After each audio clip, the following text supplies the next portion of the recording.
Perfect. Well, good afternoon, everyone, and I'd also like to reiterate what my previous panelists said, thanking the Center for this timely and important conference. So this project builds on a previously published article. It's a book project, and my task is to tell you something useful about it in 10 minutes or less. So what I propose to do is situate Tunisia a little bit in the academic literature, talk a little bit about what some other cases might mean for how we interpret it, and I also promise a funny story, so if you don't like what I present, you'll at least have the funny story to take with you. All right, so first, I want to situate this in a debate that happened before the Arab Spring, right?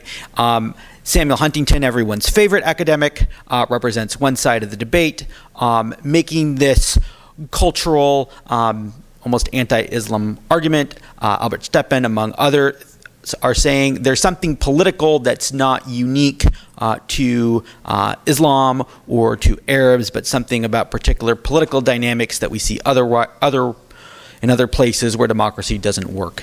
And so part of what I'm doing in this project is doing some comparative cases to weigh in on the Steppen and Robinson side against Huntington and innumerable other authors who have made the anti-Islam argument. I'm going to skip my discussion of Tunisia, except just to mention, I also made a very positive article that came out in 2016.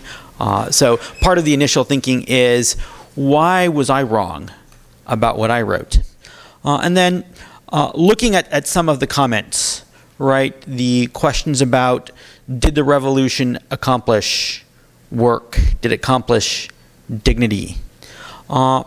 One of the countries I do fieldwork in is El Salvador, and it was interesting, at the same time there's also a self-coup in El Salvador, and you have a lot of the same comments. So this is going to echo some of the first presentation a little bit, where because of economic problems in the country, because of perceptions of insecurity, there's this idea that a democratic political system is less essential.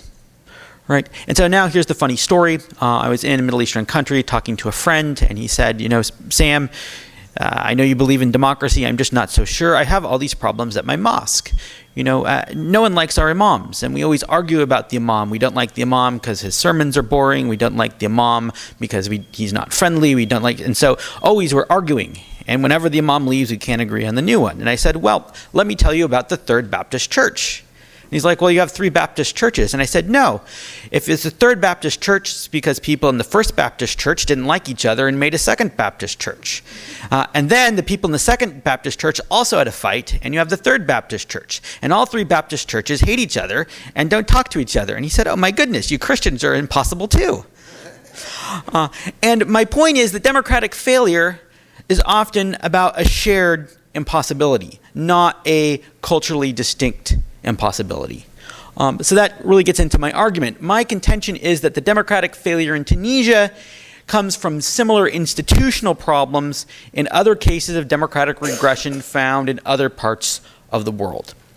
And there's sort of a broader question about how we think about when a democracy is secure and whether the criteria we use are meaningful and lead us to the expectations we ought to have. So I have 2 comparison groups. I'm going to go through this quite quickly. The first looks at a political crisis where there was an attempted coup between 2009 and 2012. In Honduras and Mali, the coups were successful. In Ghana and Mongolia, the coups were not. And then we'll add in Tunisia. I might call them an alto golpe if we're using Spanish, or a self-coup. Similar in that the elected leader then assumes exceptional power himself, or attempts to. In Tunisia and El Salvador, these are successful. In Peru and Senegal, these aren't. In Senegal in particular, very interesting comparison case, another Muslim country, also in Africa, where there is essentially an attempt at a self-coup that doesn't succeed. A lot of common explanations I find unconvincing because all the countries in this case have inequality and social cleavages. Most of them have high degrees of citizen insecurity. There's the cultural argument we talked about, but also the economic development answer, which is often common, doesn't necessarily explain the results. That you see the circle in red of the countries that democracy was maintained don't necessarily align either with the economic argument. So what I found most convincing is institutional arguments. That institutions in countries where democracy survives in political crises are relatively, I'll use the word relatively, well-functioning, and there's a relatively high commitment. And so if you see, I'll show you 2 slides. Don't worry so much about all the numbers, too many numbers for 10 minutes. But the circles are showing is if you look at indicators from a whole bunch of sources, liberal sources, conservative sources, libertarian sources, etc., from different countries, using a lot of different ways of trying to measure institutional quality, the countries where democracy failed have less of this than the countries where democracy is maintained in crisis. But Tunisia is an exception. Tunisia seems to have the same measure of institutional quality as the countries where democracy was maintained. And this confused me. Because, of course, if we compare Tunisia to Senegal, right, in both cases there was an attempt of the president to do things that are extra legal. In Senegal's case, the Constitutional Court said, no, actually you're going to have the election soon. And other actors in Senegal compelled the president to do what the court said. Of course, in Tunisia, the court wasn't even sitting because the National Assembly of Parliament hadn't appointed sufficient judges. This is a significant difference, and so my first assessment is that the measure of Tunisia was not necessarily accurate in some of these indices.